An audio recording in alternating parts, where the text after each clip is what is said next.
A very good evening to one and all who have joined us with us virtually. On behalf of IEEE student branch Satyabhama Institute of Science and Technology, Chennai, and Talent Reactor Technologies, Bangalore, I'm very happy to welcome you all on the third day of the short-term course Data Engineering Foundation. Our resource person for today's session are Mr. Sai Shri Ram, Mr. Ramakrishna, and Mr. Jani Basha Sheikh. Mr. Sai Shri Ram has more than 10-year experience in the IT industry. He completed his graduation in Acharya Nagarjuna University and started his career in TCS. Currently, he is acting as a technical architect in Eriscon. Mr. Ramakrishna has also acquired more than 10 years' experience in the IT industry. He completed his graduation in Osmania University. He started his career in Harman and currently he is holding the project lead position in LNT. Mr. Jani is also into the IT industry for more than 10 years. He completed his graduation in Acharya Nagarjuna University and started his career in TCS, later worked for Harman. Due to passion in the IT field, he has initiated his own startup, the Talent Reactor Technologies. Being a founder and CEO of the Talent Reactor Technologies, he has put efforts to encourage and motivate more than 1,000 students to know the current trends of the IT sector. This short-term course would surely bring out the inner knowledge in us. We welcome you all, sir, on the third day of the short-term course. Now I hand over the session to you, sir. Thank you, Kanika. So let me check if my audio is coming through fine and I'm visible. Yes, sir. Okay, thank you. Hi everyone, welcome to day 3 session. So hope day 1 and day 2 sessions you found useful, and thank you for the kind feedbacks. So those are the feedbacks that gives us fuel to move forward. And day 1 and day 2 we were discussing basics of data engineering and basics of soft skills and why data engineering is needed, how businesses thinks while hiring. So I'll try to discuss few more details about the perspective of business. So once you understand business, so you will be able to understand the need for software. So then you'll be understanding the requirements better. Then you'll be understanding the technology better. So I'll take some 10 to 15 minutes today. Then I'll take you through the basics of the knowledge needed from business perspective. So we'll not be going to depth of the topics. I'll just introduce the topic names so that you can go and search Google and just understand some brush up on those skills. So Kanika has a question. So there was one doubt by the student that which tool should they use to make the resume. So Word document is the best. So most of the professionals whom I see, we generally follow the template built by someone else. So we take piece from that person, piece from this person, and we build our own resume. So Word document, you just download any template you like, or someone senior resume you can take, and you just follow it. So whatever the skills you can justify in the interview, you just have to update those and make sure it looks good. So in the Naukri or on the email when they download, so it's better if you keep it in a PDF format. You save the Word document as PDF, then you circulate. Otherwise, if they open in a higher version of Word document, so the alignment may disturb. Okay. Okay. Let me share my screen and take you through a simple presentation.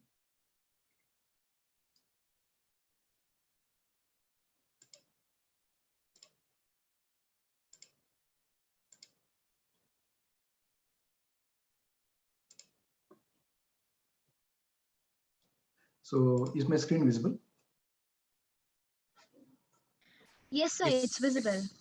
Yeah. So this was a presentation I had already, so I'm just reusing that.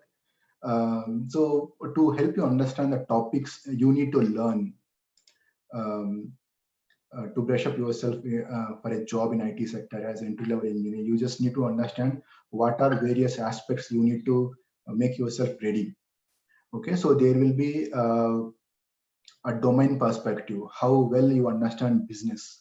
Even though you are entry-level engineer, if you are not familiar with any parts of a business, then someone who has the edge will take the first chance. Okay, so domains are simple like retail, investment banking, data analytics.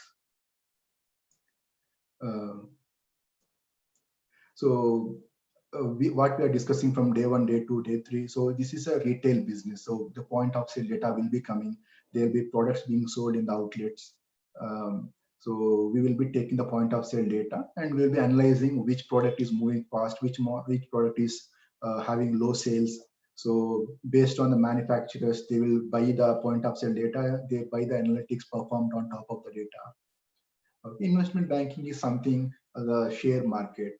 So companies will be managing funds. Morgan Stanley, JP Morgan, these kind of cash-rich companies, they'll be taking money from people. Just a second, I'm just getting here things on that. Let me start the presentation for a second, please.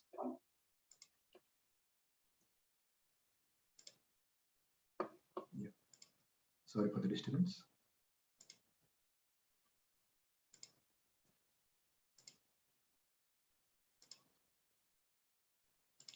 Yeah. Okay, so for investment banking domain, how it works is companies which operate in this business line, like JP Morgan, Morgan Stanley. So they take money from normal people or institutions, business institutions, other banks, other companies. They invest in funds. Fund is collection of securities. Security is something like a company. For example, you can have automobile companies, you have manufacturing companies, you have retail companies, you have healthcare companies. So they'll create funds in a proportionate manner. For example, Jeevan Bima, Jeevan Sral, all these are LIC policies you buy. But they, in the back end, their fund team, there is a fund manager will be there for each. They will go and invest in equities in share markets. So they would need tools to analyze daily data, whether to sell off the stocks or to keep it. So it's on timely basis, right? So if they delay it, the stock value may go down and you may get into loss. So they may need daily data, they may need instant data, the analytics. So they need to see whether they are overbuying a security or within the limits. They have rules and regulations to follow according to state, according to country. So all these regulations, these compliances, these regulatory reporting will be done based on softwares only. So they are heavily depending on softwares, and it's important for you to understand the business to create softwares that business is looking for. At the end of the day, any software will help business. Either it will be a front end for the consumer or it will be a back end for the business person to see how the products are moving, how to take business decisions. Okay. So there will be concepts called OLAP, OLTP that you would have came across in your academics. So we'll discuss that later. So OLAP and OLTP are these different topics. So you need to learn those things first.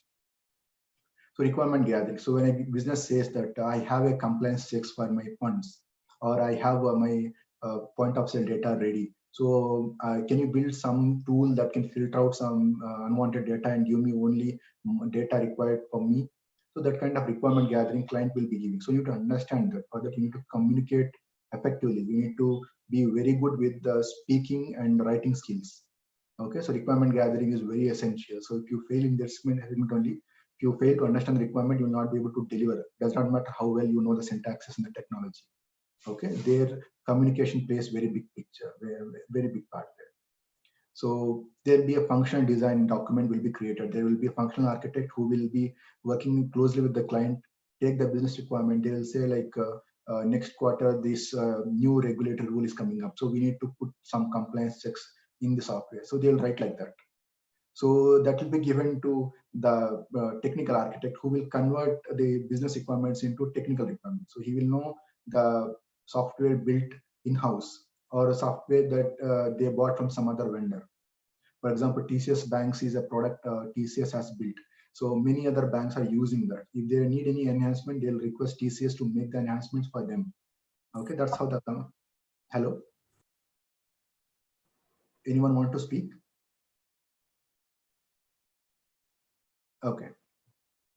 Am I fine so far? Kanika, Likita, can you confirm, please? Yes, sir. Yes, sir. It's all fine. Thank you. Okay, so that is a business perspective, the functional design perspective. Okay. So this is very important for all of you to understand. That's why I'm going a little bit with examples. Okay.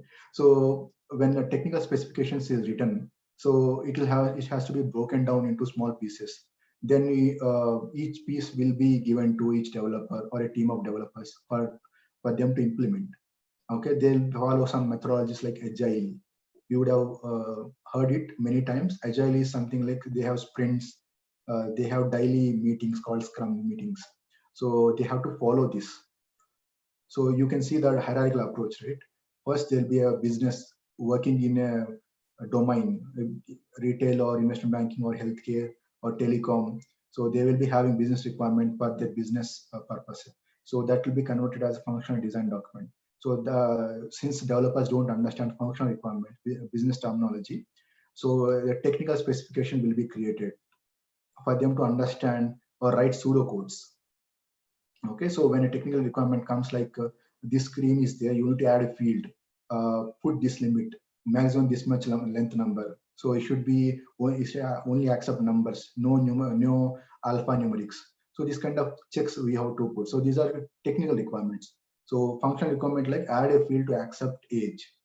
Okay, so the function requirement like that. So what is age? Age is a number. Because example is very easy, you can understand. What if I say it's aggregate limit of insurance claims made? Okay, if I talk like that, you may not understand. So technical architect will come into picture. They will break down the function requirement into technical requirements. Then it will be broken down into pieces. Each piece. I'm getting some noise. Can everyone go on mute, please?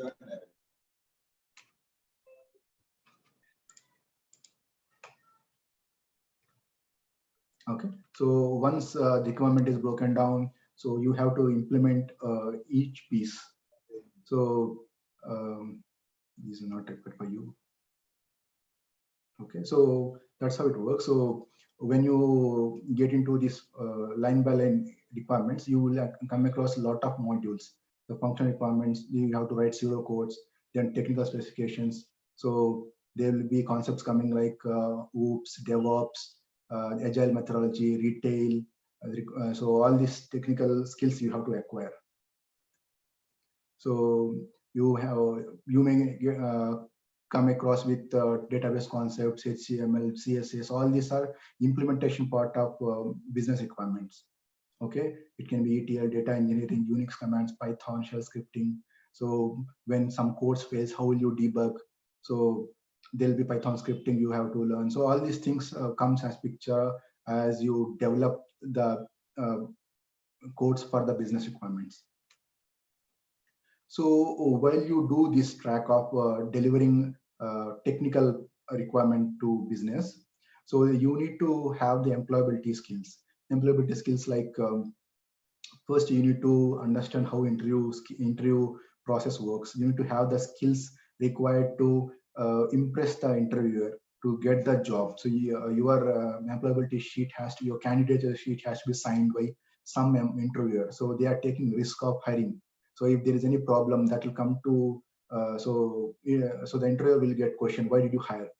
So there will be problems for the interviewer if they take a wrong decision. So while you work with your peers, your clients, your leadership teams, your management team, so you need to have a lot of emotional intelligence. So they may shout. Some clients usually shout. So American culture is different, Japanese culture is different, Chinese culture is different, Australian culture is different. So a client can be from anywhere. You can be asked to work for a French client for 1 month. Next month you can be asked to work for an Australian client. So their behavior, their expectations is different. The Indonesian client, they expect immediate results. So they work very long hours. Chinese even, so you can see the Xiaomi companies. So these companies, their employees, their local employees, they work very long hours. They are very hard workers. So if they expect the same thing from you, you will not be able to deliver effectively. So they will be everywhere telling you that your person is not working that much. So your manager will come scolding you. So there's a lot of gaps in that, right? So you need to understand that how will you have the emotional skills to understand the perspectives of people and keep your balanced mindset. So not every time it will go in your way. So how effectively can you manage when things are not coming your way is a skill. You need to understand that. So decision making process is every second you will be taking decisions. So how effectively you take decisions. So the decisions. Please go on mute. Someone is. So there'll be decision making process. So the ability of making decisions defines your leadership qualities. If you are a good leader, you will take better decisions. Your people are looking after you, the team you manage, the people who work with you. Okay, so you need to take decisions not only for you, for your team, for your organization. So the better decisions you can take, the better you will be promoted up the ladder. Okay, so you need to have the resume making skills. So yesterday we give an assignment for you to understand how resume making works. We will be taking you through some sample resumes later, but you need to understand that there's also a skill. So there'll be internships you can go and brush up. You need to understand the business from the company. Then only you will be having hands-on skills. So the level of hands-on skills decides your hiring scope. Okay, if you have a 3 to 4 months of internships experience, you will be able to get an edge on your resume. So you will be hired first than the people who don't have the internships. Okay, so you'll be able to speak the business language. Okay, I'll quickly conclude this. So there will be support jobs, developer jobs, testing jobs. You need to understand the job descriptions. You need to see which one suits you. Okay, so for that you need to understand how it works. You just have to explore the job responsibilities. Try doing a development, try doing a support activities, or try doing a testing. So you will be able to see which one suits you. So you can just proceed on that. So as mentioned, soft skills plays very high role in the employability skills part. So you need to be a good listener. So there is one task we usually recommend our students to do. That's called preparing minutes of the meeting. So there will be a document prepared after every meeting. So that's called minutes of the meeting document. So if you are a good listener, you'll be able to capture who attended, what was discussed, who's having what action items. If you can break down this and write it in a document and send an email, so your team will get to know that how effective listener you are, how good you are with the writing part, how good communicator you are. Okay, so assertive communication is like creating a win-win situation. So when there is a conflict, who is right? So if you can create an environment like the other person is also right, I'm also right, then both will be to win. Okay, you cannot push someone down and win. That will not work. So no one wants to lose. Okay, so there's assertive communication you need to learn. Decision making skills, emotional intelligence, email writing, document writing, leadership skills. These are things we used to take our students through when we conduct long-term programs, like 1 month program we usually conduct. So because it's a short-term program, we are not able to go in depth of each topic. So when we do the internship parts also, we give tasks to our members to perform each activity. Then only they'll get hands-on. Okay, so you can get some details from our website. So yeah, this is a team. This is our interns team. So you can see Likita is doing the moderation today. So out of these 30-member interns, we have around 11 members got jobs in recent 1 to 2 months time. We are happy with the performance, and they only built all this website and things to us. So you can get a lot of materials from the website. This talentreactor.com you can go. You can follow our LinkedIn channels, YouTube. In YouTube, you have a lot of trainings recorded. You can just go through and leverage that. So these are the training materials available. So we have a Talent Reactor magazine we share with our students. Every week, our team collates a lot of useful information and circulates to our team. Whoever creates profiles on the website, they'll get the email. So you can just read through whatever is helpful. Hope you can get some idea how to brush up all these skills. Okay.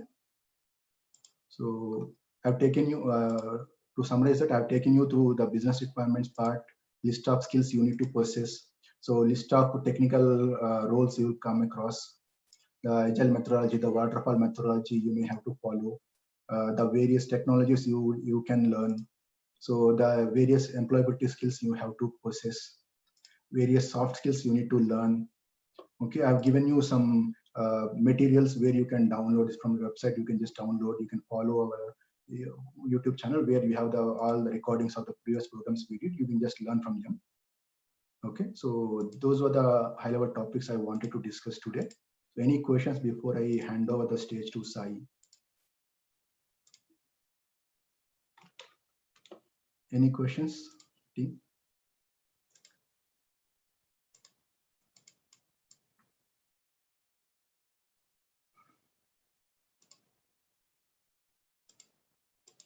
Yeah, any questions?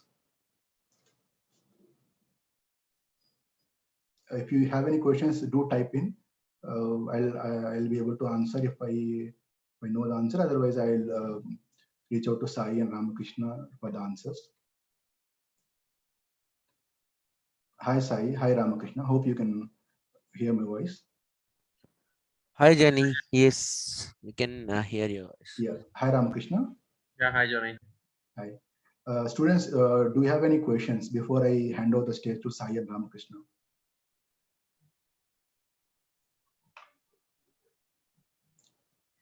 Yeah.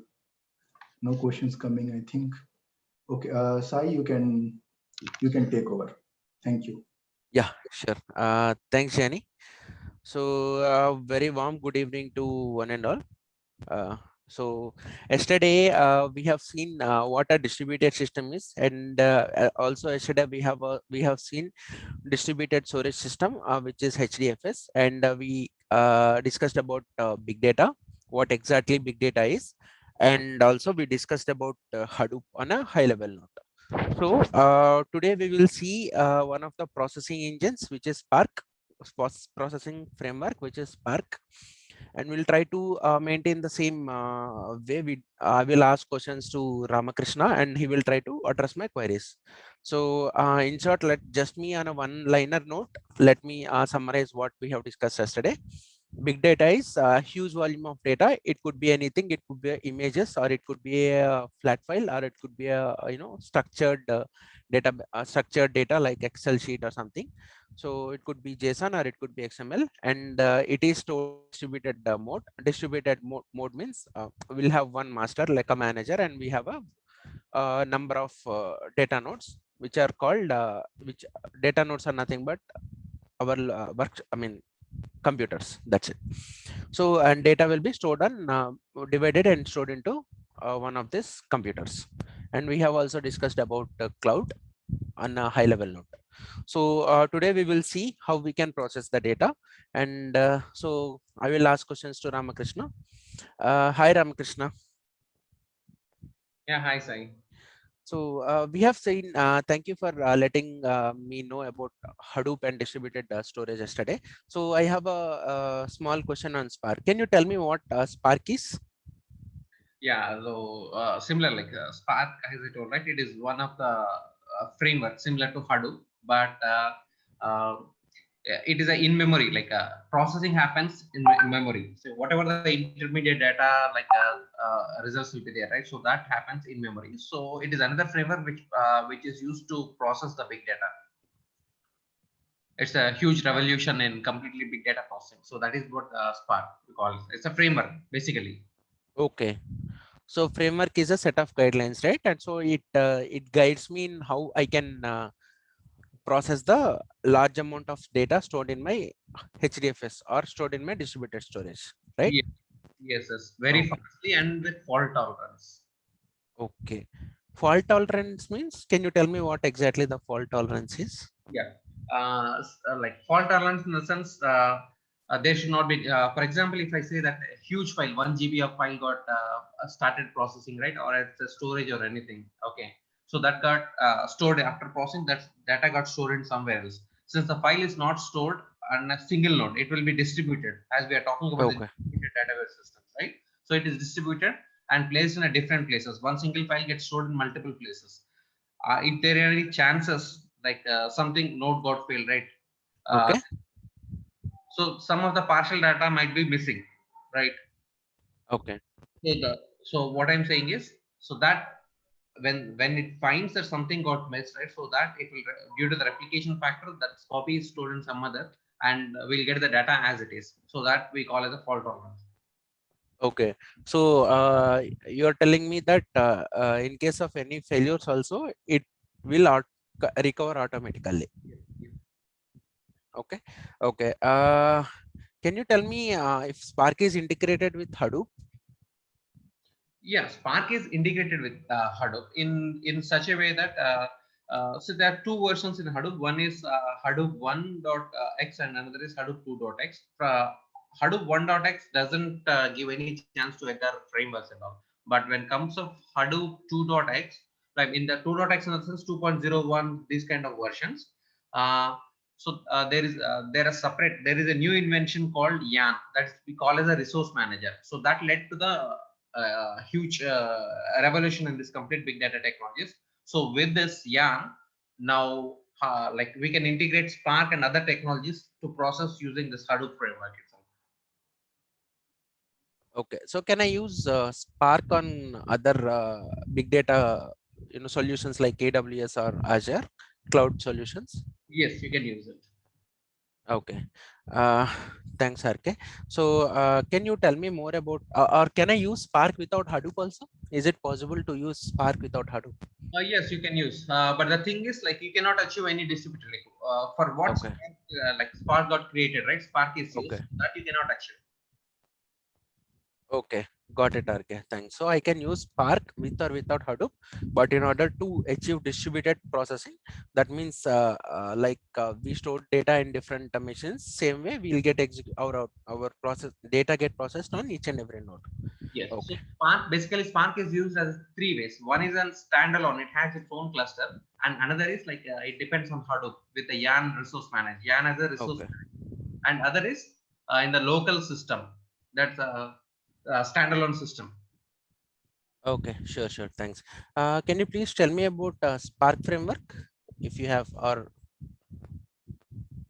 You may have Spark framework, right? yeah. Yes. Yes. Yeah. Correct. Okay. Just a second. Okay.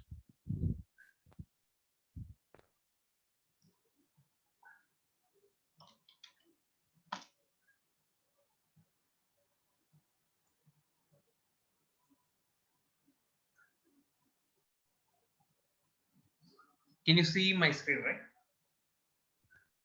Yes, Ramakrishna, we can see a screen. Okay.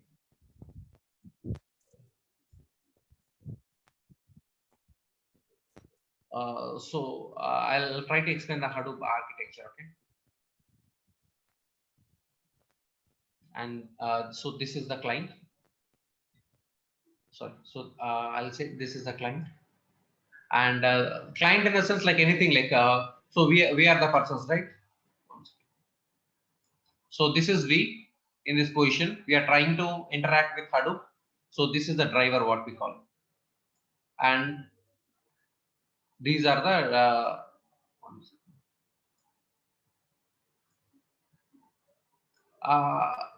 Sai, do you have the framework ready? Any like? Yeah. Yes, RK. Yeah. Okay. Shall I share my screen, or I have, Okay, let me give the basic things. Okay. Okay, sure. So as I'm saying, all these boxes inside this are executors. Okay, executor in the sense, executor is nothing but it has a core. For example, if we in our systems there will be dual core machines, right? Dual core in the sense it has two cores which work parallelly in two processes. Okay, in the same way, like since this is configured a huge processor, so I say the executor is nothing but a piece. Executor is nothing but a piece of CPU allocated with the memory. So any application which need to run in the system, it requires a CPU, a processing unit, as well as a memory for its intermediate thing, right, to process and all. So each executor is nothing but we can say it's a virtual system or a computer, we can say. Okay, but we generally in IT industry we don't say it as computers, we say it as an executor system in Spark terminology. Okay, whenever we submit a job, okay, driver handles that. And there are some other terminologies like it creates a DAG here. It creates a DAG and allocate to work to all these executors. Yeah.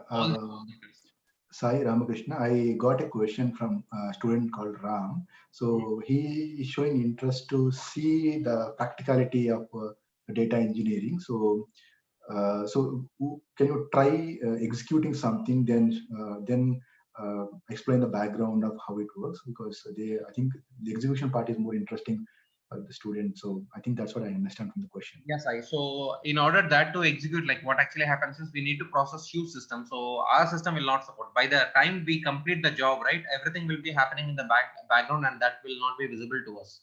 So this is the basic how it happens, right? So first the theory is important now. In other sections like tomorrow and day after tomorrow, we'll be seeing all the practical stuff, code and all. Okay, Ramakrishna. That before that, before you write like for example, so before you start driving, you need to understand where the gear, how gear works and how the brake works, right? So the same way this you need to know architecture, how it happens, then only you can understand the code, or else like code is simple. See, the only thing is Hadoop is a framework, Spark is a framework. Okay, both are used to process the data in the same way, but why we are using Hadoop and why some other people are using Spark? Got it. So in that you need to know the architecture of that one. So then you come to know what are the cases you need to Hadoop and what are the use cases you need to solve with the Spark. So architecture is the first main thing. Okay. So please try to concentrate on this. Okay. Is that fine, Johnny? Ram? Yes. Yes, I. Okay. So what actually does is, so whenever we submit any question, like yesterday I told that we are trying to read a data and trying to calculate some aggregate salaries. Okay, aggregate salaries of certain persons. So I will consider that as a job. Okay. So what I'll do is I'll submit a job. So driver, there is a component called driver in Hadoop Spark system, and these are the executors. Executors are nothing but a piece of core and memory in it associated to it. So individually, like in our terminology, we can call it as it does all the work parallelly. Okay. When I submit the job, this will create an execution plan. After creating the execution plan, it distribute all that. Processing will happen in a parallel way.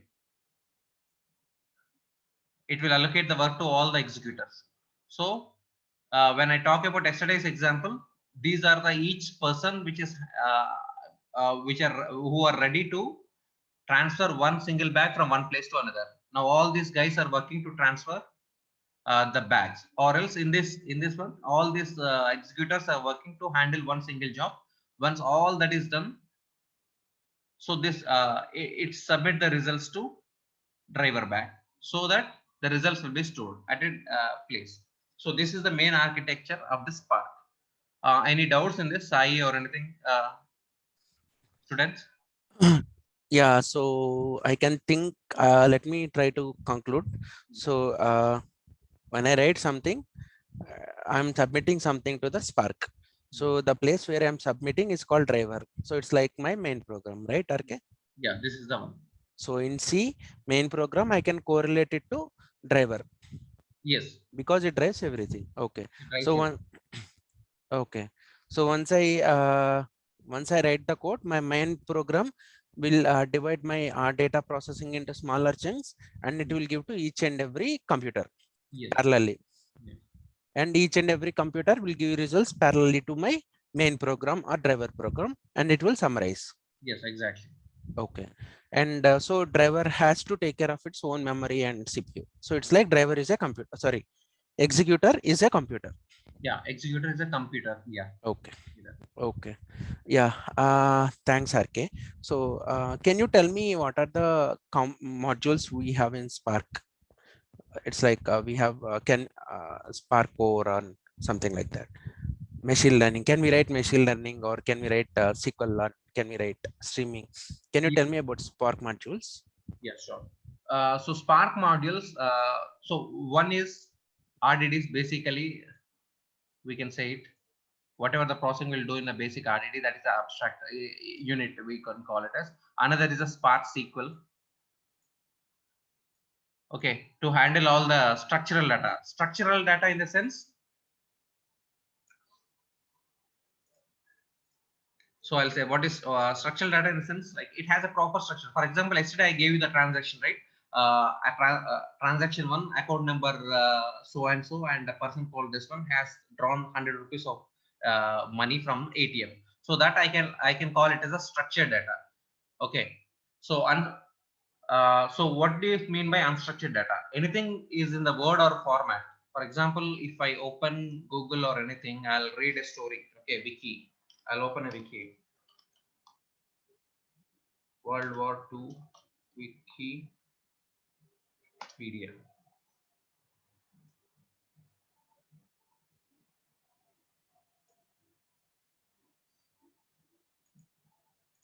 Okay, I'll okay, fine. It's opening.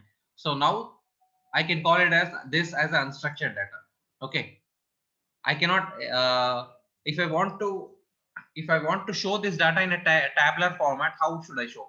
I need to read this entire page, extract the required information, and then convert the data into structured way. So structured in the sense is simpler term.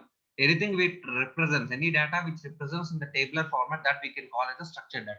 Anything is in essays or anything, we can call it as unstructured data. That can be a logs or anything. Okay, when you try to install a software in your system, you'll be getting all the logs, right? So this got installed at this time, this got installed at this time, we are extracting this file. All that log will get generated. So that we can call as unstructured data. And some cases like XML file, JSON file, we can call it as semi-structured data because it has structure but in a different format, but that is not exactly the tabular format. So these are the three things. So that we'll be using. And other is like, 1 second, notepad. Okay. And other is a machine learning related stuff. And apart from that, we have a streaming. Machine learning in a sense, whatever we are thinking manually with our human brains, that we are making machine to think by own itself. For that, we need to provide a huge amounts of data so that and required algorithm. So what actually happens is machine itself inputs that whatever the data we are feeding it, right? Machine inputs and gets some judge on its own and give the justification. For example, if you are trying to book an tickets in IRCTC, earlier we don't have any option, but now we have option whether the ticket we can it will be getting confirmed or not, right? You can see one window. If you click on that one, it shows what is the percentage of ticket getting confirmed. So that is what machine learning algorithms. Streaming in the sense real-time data. For example, simple example for streaming is your Google Maps. Whenever you try to plan for a journey, okay, if it is a traffic jam at this moment, immediately in the Google Maps you can see that all the red. And if the traffic got cleared or else a vehicle started moving, it will be green line. How that is happening? Immediately, like Google collects the data from the persons where they are, right, and immediately process the data and generate the reports in the form of graphs. So that is happening immediately, right? So that we call it the streaming data. Even the streaming data, we can another example for streaming data is the stocks and shares. Whenever you purchase the shares or sell the shares, the stocks and all, what actually happening is immediately the Sensex will be growing, increasing. This happens, right? So that we can call as a streaming data. So these are the different components. One is SQL data to solve the structured data problems. Other is a machine learning related stuff to predict whether something is going to happen or not. And apart from that, we call it as a streaming data, the simple Google example, Google Map examples, which I have given. So these are the major things. Yeah, thanks, RK. So let me share my screen, and then I will write a small snippet of code, and then probably on top of that we can discuss more on it. Okay, is that fine? Yeah, before that, anybody is having any doubts in this? No, right?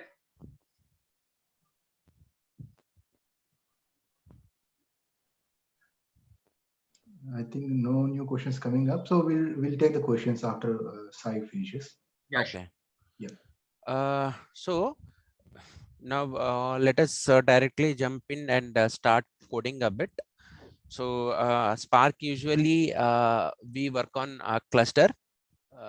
Cluster is a distributed computing, which we discussed yesterday, but some of the companies are providing it for free, and Google Colab is one of such a good platform without any maintenance. You can just log in and you can just type in whatever you want. So Google Colab is actually meant for writing a Python code in a notebook. So notebook is similar. Notebook is called an IDE, where you can integrate a development environment where you can actually write code and execute it for debugging purpose. Okay, that is what an IDE is. So Google Colab, how to open? It's simple. You open Google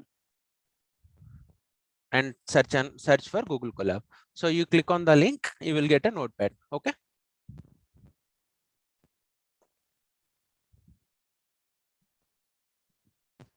And these are the notepads which I have opened. So let me just quickly go through here. The notepad which I have already opened. Okay. So this is called notepad, where you can actually write in your Python code. You can actually write a Python code, and PySpark is one of the Python module. Okay. So in order to open a new notebook, you just have to click on file and click on new notebook. Don't worry, in the material which we have provided yesterday, everything is covered it up. So this is fine. Now we have got the IDE where we can execute.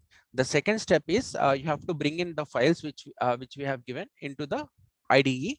So what you can do is you can upload that particular file into your Google Drive with a Google Gmail account, and then you can mount it. Mount in the sense you can link that particular Google Drive with this notepad. Since these two are Google products, it's very easy.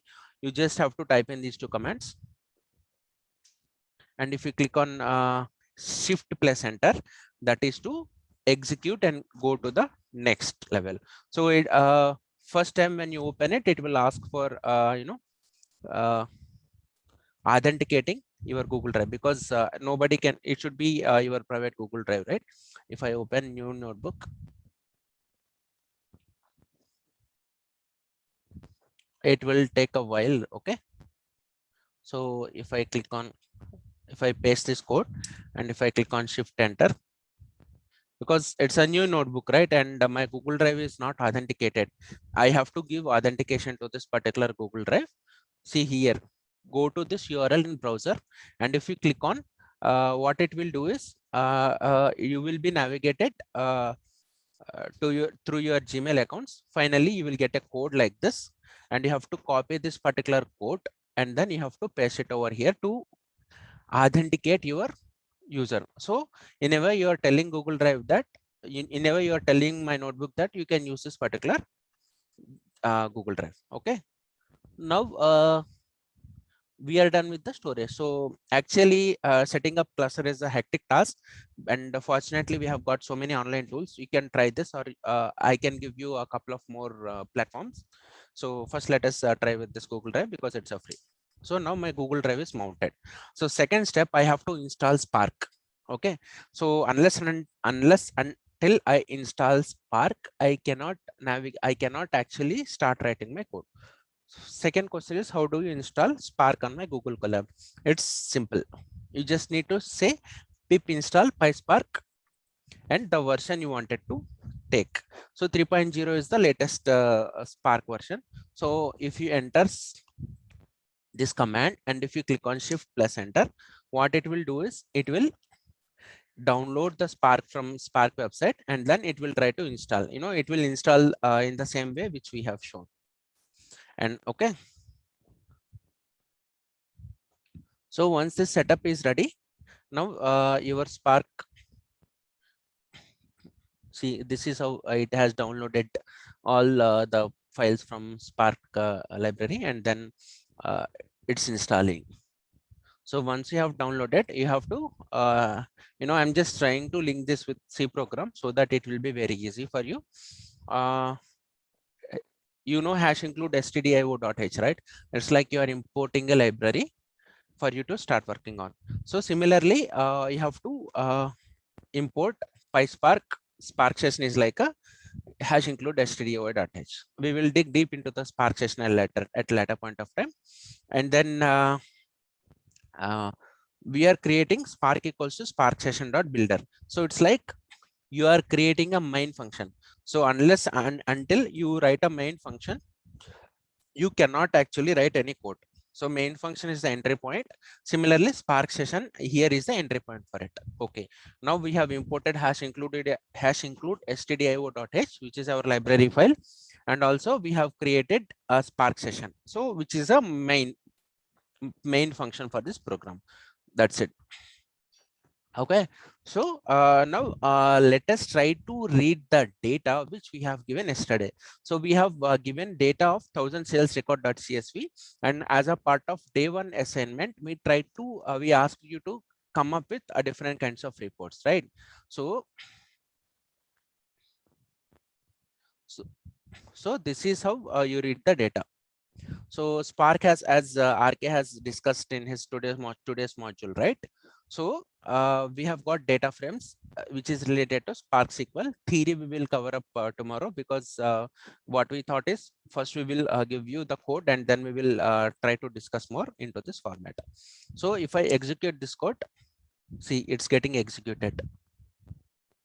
Okay, so this particular variable, and remember Python do not have any data types. In the string it did not have any data types, so no need to write any of the data types in front of it. So simply say a variable name and the syntax for it, and don't think this as a fancy code, think this as an English. Okay, think Spark is a person. Okay, so try to build a conversation with Spark. Okay, please read my file. Please read my file, which is in CSV format. And as an optional, I have got headers. Yes, I have got headers. And my location is in this particular Google Drive. That's it. So you are telling Spark to read a CSV file with headers in this location. That is as simple as this. So the content of this file, please load it into this variable. That's it. Okay. So now if I have executed my code, so my data is loaded into this particular variable. Now you have to ask Spark to show me the data. Dot show. So if you type in this code, see the content, actually you can see over here the region, the country, the item type, the sales channel, the order priority, something like that. Okay, now you might be interested to see how many number of rows do I have in this particular variable or in this particular file. The file, the data in the file was loaded into this particular data frame. Okay,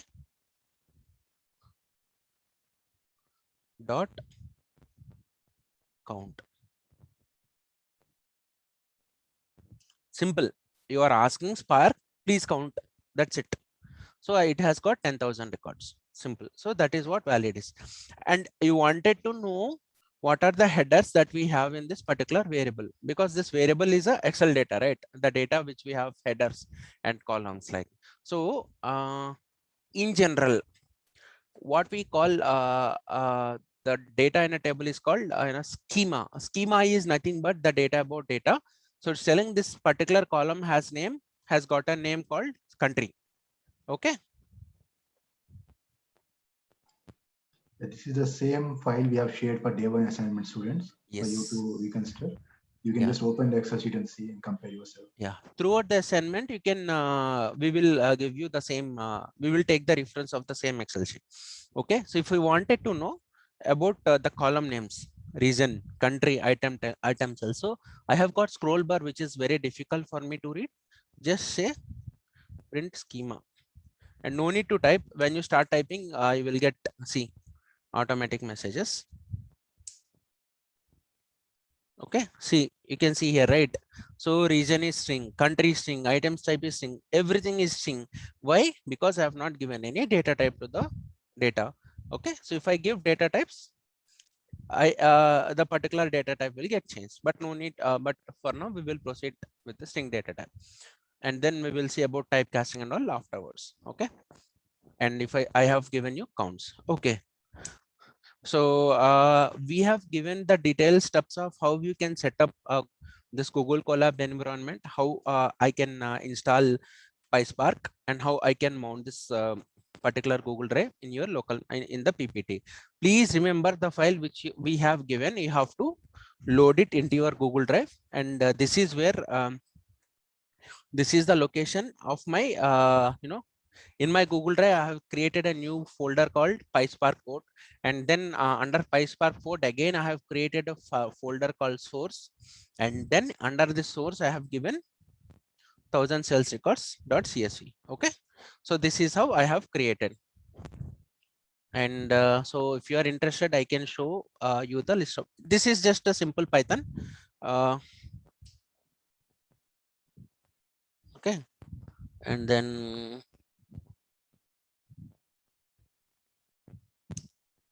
so I have again imported OS, which is my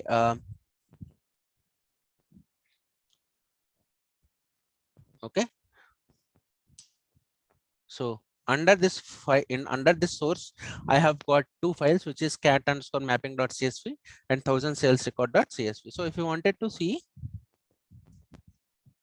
what are all I have under Spark, PySpark, I have got three folders: source, destination, and files.zip. Okay, so this is how we can write a code. So if you want to write a group by syntaxes and all, we can go step by step. Tomorrow we will try to play with different kinds of formats. We have got CSV, we have, as we discussed yesterday, right? So you can see the code we have also written to save the data, people's data, into JSON format. Similarly, you can write into XML and Parquet format.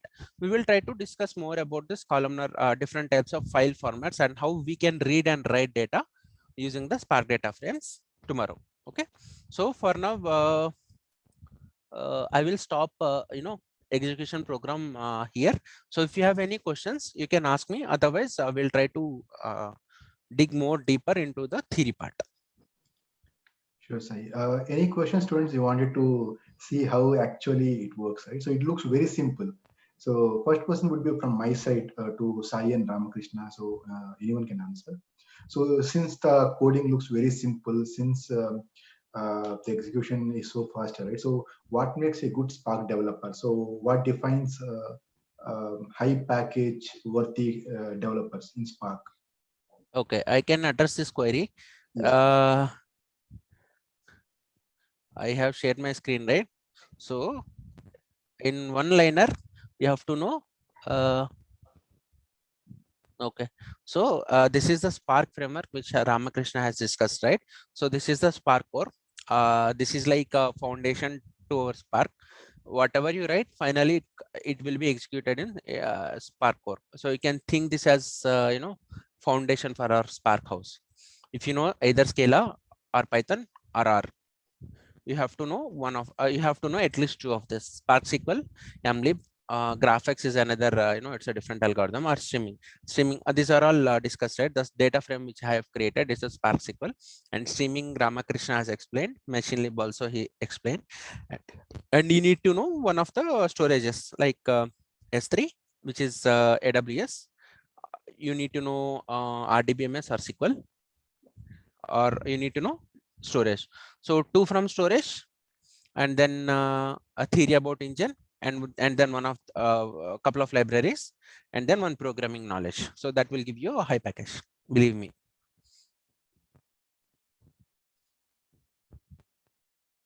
Hello? Yes, Sai. Okay. Students, any questions? Anything you want to ask Ramakrishna and Sai? You just saw the execution part of the Spark, right? So if you have any questions, just type in. We'll be happy to answer. Yeah, one more thing, Jani. So somebody was asking yesterday, right? What do you mean by data processing? This is what data processing is. So if you want to know how many records are there in my file, I can write a simply Spark code. I can do this. And if I want to see, I can simply see the data by using .show code. Usually this is how you will try to glance the data, because in real-time scenario, when you're dealing with a big data, you will be given with 10 GB of file at least. Sample data anyway you will get, but actually to feel the data, you will be given with 10 GB. How you it's very tough to open 10 GB. So this is how you generally get the flavor of it. Or if you want to, so this is some describe.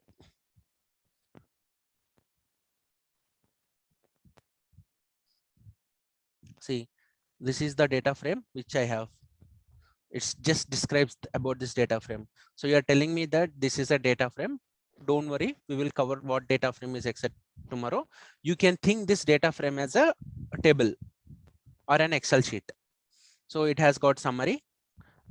In the summary, you have got region, country. These are all my column names and string. So this is how you actually glance at the data, because it's tough to open this file. So now if I have give you XML sheet or JSON sheet, you cannot actually see because it's very tough to read them. Parquet. You simply do this way and dot show or dot describe. This is what the data processing is. Okay, you can actually extract how many what are the profitable countries. You can write a small SQL and you can give it, we can show it. So this we will cover it as part of our so that is again data processing. This we will slowly start getting deeper. Okay. Yeah. Okay. So hopefully today's assignment would be to create some similar Google Colab notebook and share the link in assignment submission sheet. Yes, Jani, exactly. Today's I will keep today's assignment very simple. Please set up this Google Colabs in your in your workstation or in your laptops. Simple, because it will take a while. Just follow the instructions which we have given in the PPT, or you can go through this demo and also you can install it by yourself. Okay, so students, you understand, right? So you have to set up this Google Colab. So some sample code also you have to write, Sai, whatever you have doing, reading a file and displaying. Yeah, it's good to read the file, but detail we'll cover it tomorrow. So it's up to them, but minimum you have to cover. So Yeah.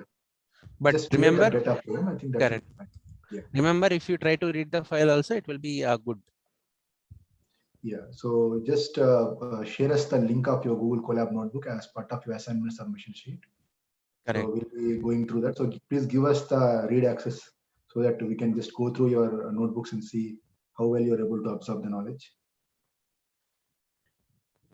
Yeah, Ramakrishna, you want to add anything? Yesterday you wanted to give assignment, right? So I think we can keep it on a hands-on way. Hello. Yeah, Ramakrishna, yesterday you wanted to have an assignment, right? So is this Google Colab notebook creation, reading up a file, is it sufficient for today? See, okay, yeah, it's sufficient for today. But the only thing is like, see, yeah, in yesterday's session, we spoke about this AWS and HDFS, those kind of things, right? Yeah. So that one just at least it may or may not be assignment, but you people like correlate your day-to-day examples with that concepts. So that will be like you will understand that one. Okay, sure. So we are reaching to the end of the session. Please share the feedback form with the students. So Kanika, Nikita, please go ahead and share. So anything you want to conclude for today? Sai and Ramakrishna from your side, I'll go one by one. Sai, anything you want to share to conclude? Right now, no, Jani. Just try to set up your Google Colab and try to build the example which I have shown. If you are more interested about internals, we have given the presentation also. You can go through it. That's it from my side. Okay. So Ram, student is there. So he's asking like, what are computer languages we have to learn for data processing?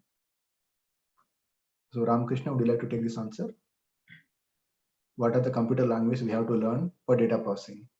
See, any one language is enough. Even that for data processing, you can even use Unix shell scripting. That is a basic thing.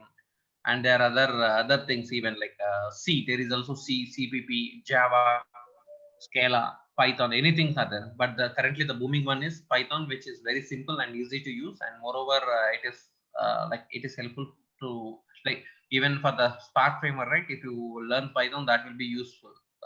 So Python, I suggest Python would be best for you people to start because it is simple and English-like thing to learn it. Okay. So one other student has a question like how to relate this to Web Inspector. I'm not familiar with what Web Inspector is. Web Inspector in the sense what is that DE482. So Web Inspector and what exactly you mean? You want to read a web pages? Yeah, you can rephrase your question, DE 482. So any other questions, students? Okay. Okay, so Kanika will be sharing the links of assignment sheet and feedback form. Please do fill that. Okay, so DE 482. So collect data. So I understood this question is just parsing the web pages and extracting the data from it, right? That is what your question. So answer for this is even in Python you can do that one. For that you need to use that regular expressions. So those things. So Python you can do even with the Python. The only thing is you need to read that web page in a binary format and then extract the information using regular expression and extract the required data from that page. Just I will add one small liner, and in addition to it, say example, you can actually do you can actually process two websites using Python, and you can compare those two prices. Say if Amazon, you can read the prices and you can compare the prices with Flipkart also. It's very tough, but you can do it using this Spark or Python.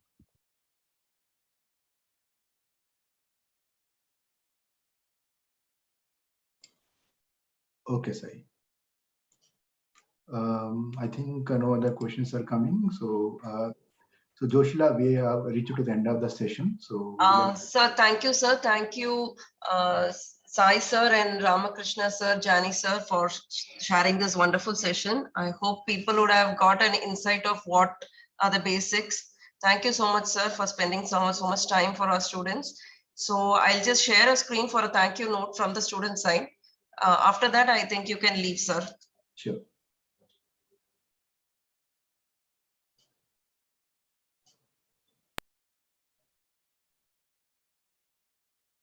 Sure. Thank you, Joshila. Thank you for the opportunity. And thank you, Sai and Ramakrishna. See you tomorrow. Yeah, thanks. Thank Jani. you all. Have a good evening. Bye. I thank all the three resource persons for the day, Mr. Johnny Basha Sheikh, Mr. Ramakrishna, and Mr. Sai Sriram for truly illuminated with all your insight and presence. We gather deeper knowledge in employability skills Spark introduction. Thank you for being with us, sir. We thank all the participants for your dynamic cooperation during the entire session. Before that, we have few instructions to participants. We do expect your participation for the rest of the days of the short-term course. Submission of assignments that are posted daily is also mandatory in order to consider as the course has been completed by you successfully. Feedback and attendance is shared in chat box. Kindly fill it. Join us tomorrow by 4:50 p.m. The last day to submit assignments for day 1, 2, and 3 is midnight of 11th March 2021. And for day 4 and 5 is midnight of 14th March 2021. The answers once submitted cannot be modified. Participants, once you have filled the attendance and feedback form, you can leave the meeting. Thank you.